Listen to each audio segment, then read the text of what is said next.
Welcome to Father Time. My name is Greg, I'm Samuel. I'm Alexander. and we're excited that you joined us for another segment where we're going to discuss the violence in our city. Yeah, it's like every time I look at the news, all I see is shootings, stabbings, muggings. It feels like it's out of control. And then I guess there's an article out that says that the city of San Antonio is like number 7 and in growing crime, right? And it just concerns me. And so I'm not going to do anything about that, right? But what can I do? My part. My part is talking to other men and saying there's another alternative. How do we resolve this conflict? How do we resolve our stuff? Communication back and forth, right? Just having a conversation. What do you think, Sam? Well, I think it's important, obviously, San Antonio being number one in domestic violence, number one in human trafficking, number one in opium bursts in the state of Texas. Obviously, we got, a lot of big problems. And obviously, these problems all start with us individually. And then as a community, I think it's very important, you've been seeing these commercials with the San Antonio domestic, task force they put out, saying, get involved. If you hear your, So how do you neighbor. get involved?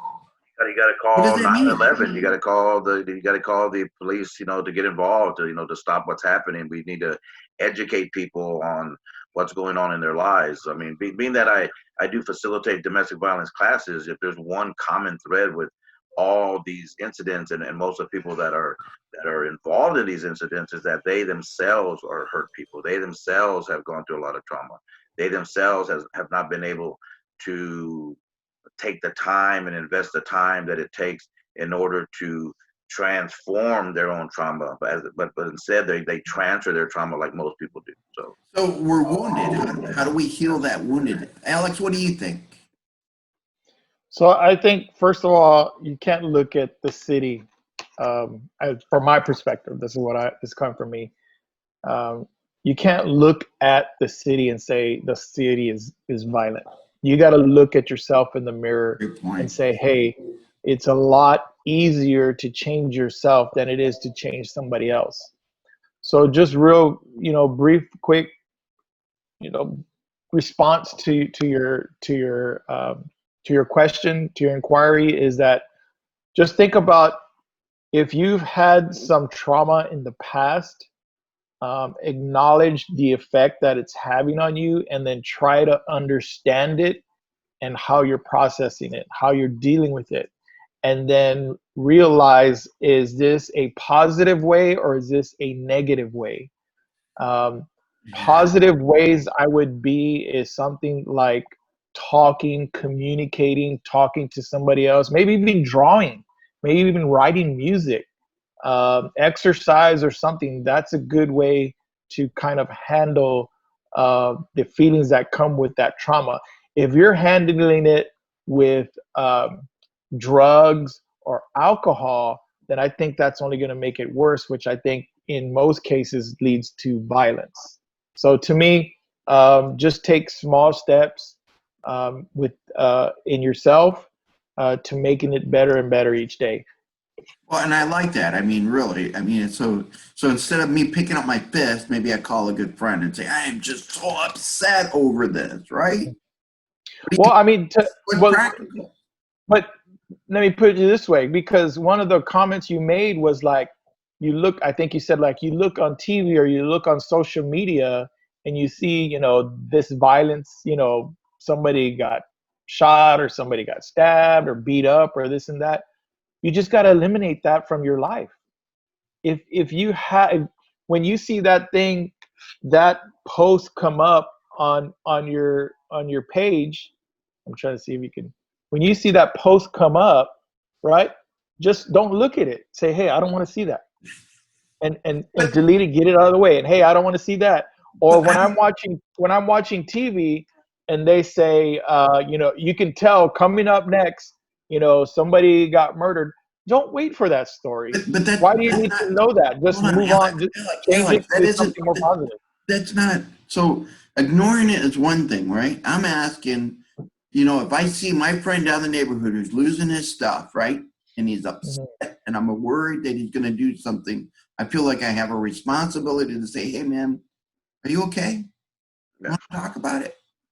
We need, instead of just ignoring it, we need to get more involved and saying, hey man, are you okay? So that's that. So there's blow your lid. Mhm. Yeah. So then it's there's more than one way to do something. I think you're looking at it as the kind of in the macro sense, meaning like, hey, if I have a friend, let me go out there and help this friend, right? Which is great. I mean, I wouldn't argue with that. And then there's the way that I'm saying, instead of trying to help the friend, help yourself first and then go help the friend. And I agree with that. So, I mean, this guy at Subway went in there and shot all these people and then shot his ex-wife or girlfriend, right? Mhm. If you knew that guy, what would you have said the day or two before, Sam? No, I mean, well, it depends on what the conversation would have been. I mean, obviously, you know, you hear so many times when, you know, especially like say with these school shootings where kids telling people, well, I'm going to get a gun, I'm going to go shoot up people at, you know, at school. And everybody just says, you know, they just blow him off. He just, you know, he just yapping, you know, he's mad, you know, because he got an F or, you know, they kicked him off the team. Or when somebody says something simple like, hey, you know, I feel like killing myself, you know, and you think, well, you know, that person's not going to do it.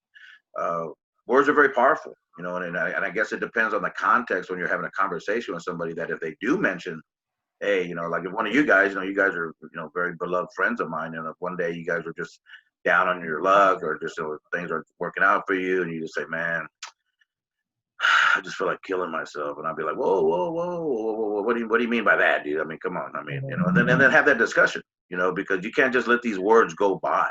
Because sometimes when people say it, they're saying it out loud because it's their way of crying out, like, please, somebody help me. Please, somebody pay attention to what I'm saying. Yeah. And it's very important that, you know, that if you're somebody who really loves and has compassion and empathy for people, and especially those who are the closest to you, then you got to make sure that you're not ignoring that cry for help. I agree. I mean, we have to stay connected to our fellow human beings, right? Our friends and our family members. Alex, you got 10 seconds. Done. Okay. What do you got to share, Alex? And then we got to wrap. Just gratitude. Just have gratitude. I agree. Thank you guys so much. This has been Alex. I hope you guys are. I'm not Alex. That's Alex. I'm schizophrenic too, I guess. But Thank you. He wants to be sometimes. Guys, until later, until we meet again.